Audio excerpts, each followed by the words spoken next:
but loved her madly. Yesterday, I returned to Paris, and when I saw my room again, our bed, our furniture, everything that remains of the life of a human being after death, I was seized by such a violent attack of fresh grief that I felt like opening the window and throwing myself out into the street. I could not remain between these walls which had sheltered her, which retained 1,000 atoms of her skin and of her breath. I took up my hat to make my escape, and just as I reached the door, I passed the large glass in the hall which she had put there, so that she might look at herself every day from head to foot as she went out, from her little boots to her bonnet. I stopped short in front of that looking-glass, in which she had so often been reflected, so often, that it must have retained her reflection. I was standing there, trembling, with my eyes fixed on the glass, on that flat, profound, empty glass which had contained her entirely, and had possessed her as much as I. I felt as if I loved that glass. I touched it. It was cold. Sorrowful mirror, burning mirror, horrible mirror, to make men suffer such torments. Happy is the man whose heart forgets everything that it has ever contained. I went out, without knowing it, towards the cemetery.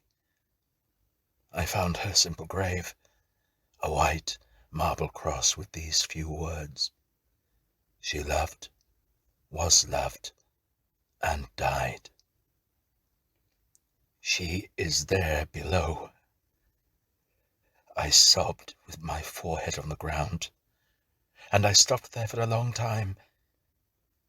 Then I saw it was getting dark, and a strange, mad wish, the wish of a despairing lover, seized me.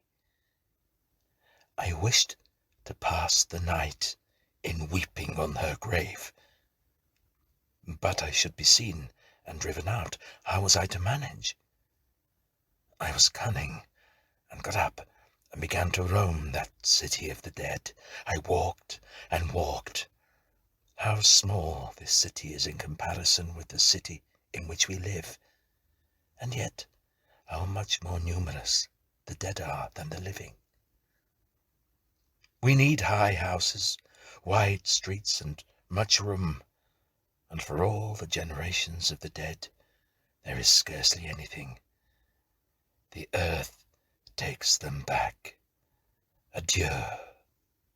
At the end of the cemetery, I was in its oldest part, where the crosses themselves are decayed.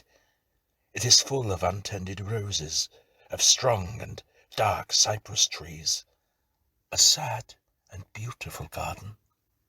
I was perfectly alone, so I crouched under a green tree and hid myself amid the thick and sombre branches. When it was quite dark, I left my refuge and began to walk softly. I wandered about for a long time, but could not find her tomb again. I went on with extended arms, knocking against the tombs with my hands, my feet, my knees, my chest, even with my head, without being able to find her.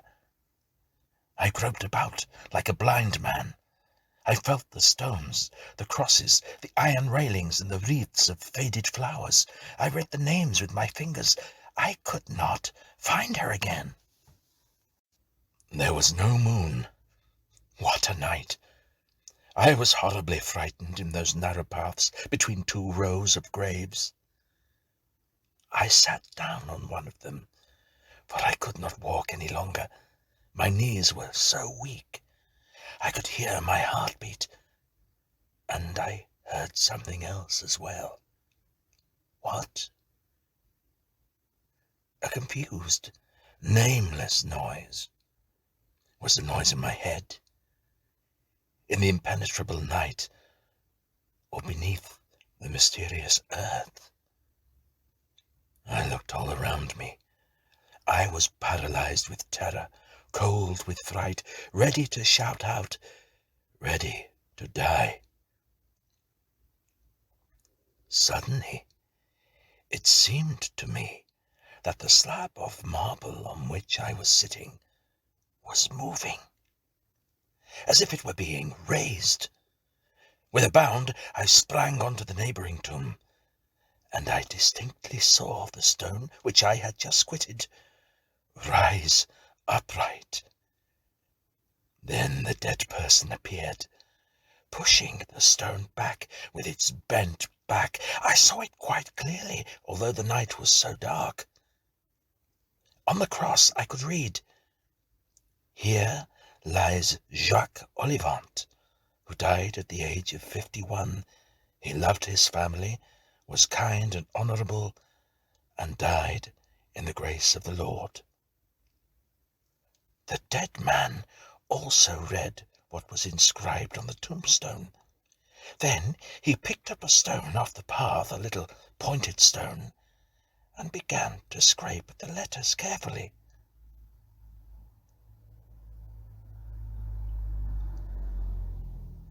He slowly effaced them, and with the hollows of his eyes he looked at the place where they had been engraved.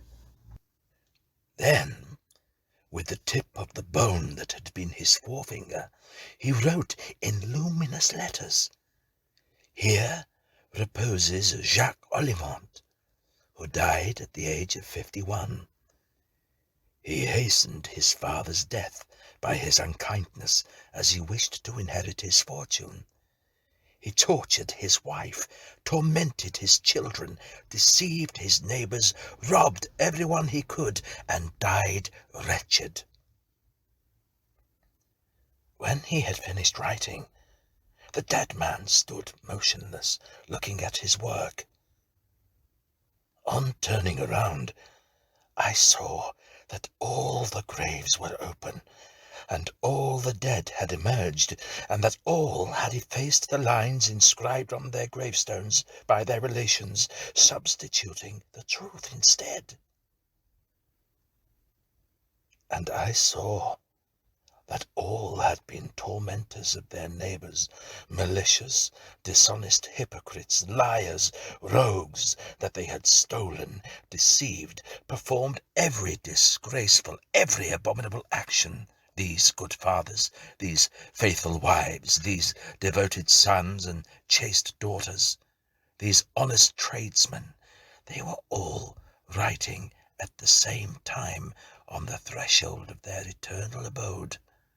The truth, the terrible and the holy truth, of which everybody was ignorant or pretended to be ignorant while they were alive. I thought that she also must have written something on her tombstone, and now, running without any fear, I went towards her, sure I could find her immediately. I recognized her at once without seeing her face, and on the marble cross, where shortly I had read, "She loved, was loved, and died," I now saw, having gone out in the rain one day in order to deceive her lover, she caught cold and died. It appears they found me at daybreak, lying on the grave, unconscious.